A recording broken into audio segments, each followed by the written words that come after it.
यह कहानी शुरू होती है एक पिता की। तो आइए हम बताते हैं आप लोग को। जब मैं घर से गुस्से में बड़बड़ाते हुए निकल आया था और बस स्टैंड की तरफ आगे बढ़ने लगा, मैं मन ही मन बड़बड़ा रहा था। पता नहीं कितने पैसे छुपा के रखे हैं, लेकिन मेरे लिए एक बाइक नहीं ले सकते हैं। अब मैं यहाँ से चला जाऊँगा और तब तक वापस नहीं आऊँगा जब तक मैं खुद के पैसों से बाइक नहीं खरीद लेता। इतना सोच ही रहा था तभी मेरे पैरों में कुछ चुभने का एहसास हुआ। नीचे देखा तो समझ में आया कि जल्दबाजी में पापा के जूते पहन आया हूँ। उन जूतों में कील उभरी हुई थी जो मेरे पैर में बार बार घाव किए जा रही थी। लेकिन उस समय गुस्सा अधिक था तो मैं बड़बड़ाते हुए आगे बढ़ गया। एकाएक मुझे याद आया कि मैं पापा का पर्स भी साथ ले आया हूँ। मेरे खुरापाती दिमाग में कुछ ख्याल आया, क्यों ना आज पापा का पर्स चेक किया जाए, जिसे आज तक उन्होंने किसी को हाथ तक लगाने नहीं दिया था। पता नहीं कौन सा खजाना छुपा है इस पर्स में, जो किसी को हाथ लगाने नहीं देते थे। जब मैंने पापा का वह पुराना पर्स खोलकर देखा तो उसमें पैसे नहीं मिले, लेकिन पैसों की जगह पर एक डायरी लिखी हुई थी।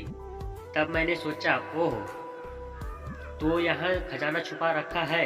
मैं समझ रहा था कि यहाँ पापा ने लिखा होगा कि किससे कितने पैसे लेने हैं और किसको कितने पैसे दिए हैं, लेकिन मैं गलत था।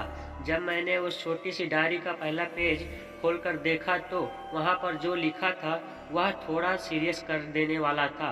डायरी में जो लिखा था उसे पढ़ने के बाद मेरे चेहरे पर जो एक्सप्रेशन थे वह गायब हो चुके थे, क्योंकि डायरी में कुछ वैसा नहीं था जैसे मैं सोच रहा था।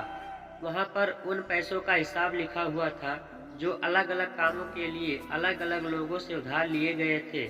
उस लिस्ट में कंप्यूटर के नाम पर भी पैसे लिए गए थे।